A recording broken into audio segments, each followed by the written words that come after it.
Well, Democrats in Virginia are expected to appeal a judge's decision about a massive voter purge just weeks before a high-stakes election.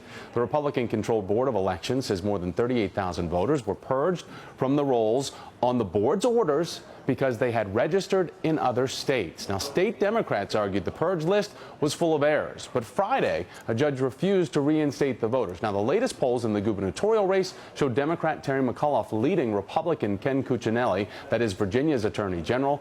Joining me now is Kathy Culliton-Gonzalez. She's the director of the Voter Protection Program at the Advancement Project. Kathy, good to have you here, and let's talk about this because the U.S. District Judge, Claude Hilton, said of the ruling, quote, "I just don't find that there's a strong showing here of any inequitable treatment or the deprivation of anyone's rights." So if these voters who were purged were also registered in another state, is there really a problem? Yeah, that wouldn't be the problem. The problem is that these kind of purges so close to an election cause confusion and can cause intimidation. So if this were a federal election, this type of purge would be clearly illegal because purging is not allowed within 90 days of any federal election. But this case just shows us how important state voting rights law are. So it's not as clear under state law as it is under federal law. But doing this type of list maintenance or purging, which does have some errors in it and does cause confusion, is not allowed under principle under federal law and should not be allowed under state law either. All right, so as we look at this, because you bring up this margin of error, as we look at how this race is rolling out there, it's expected to be very close, with low turnout expected for this off year election. The latest NBC4 NBC Marist poll puts McAuliffe at 46%, Cuccinelli at 38%. So it really could only take a matter, Kathy, of a few thousand votes to put one candidate ahead of another.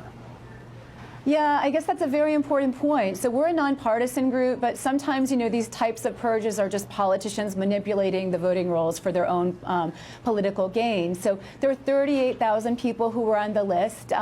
You know, the litigation is ongoing. We would encourage everybody who's an eligible Virginia voter to vote, and they have the right to vote a provisional ballot if they're on this list. Okay. But again, you know, it's going to be a close race, and this is why these types of purges shouldn't be done so close to an election. In fact, we don't even know why the purge was done. Nobody's pointing to any serious voter fraud. This just seems to be last-minute list maintenance that causes confusion. All right, but so you're saying you're nonpartisan in all of this. You're just trying to make sure that the voting process is streamlined. As we look at this, though, the Board of Elections legal advisor is Ken Cuccinelli. He's the first Attorney General in 30 years in Virginia not to step down from that position because of his run for governor. Wouldn't that provide a large conflict of interest over this?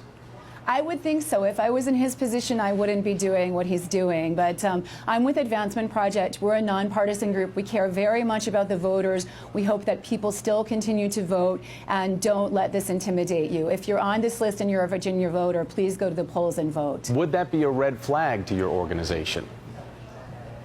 It could be. It could be. Certainly, we believe that you know, these things should be nonpartisan, that people in charge of elections should act in a nonpartisan manner. And so we're very concerned when politicians manipulate the voting rolls. We are against this purge. We're, you know, waiting to see, you know, what the lawsuit brings. But in the meantime, certainly hope that voters will come out and vote and not let, you know, yet this other new type of shenanigan of trying to manipulate the voting rolls be at all intimidating. Kathy Culliton-Gonzalez with the Advancement Project. Great to have you on, Kathy. Thanks for your time today and your insights. Thank you.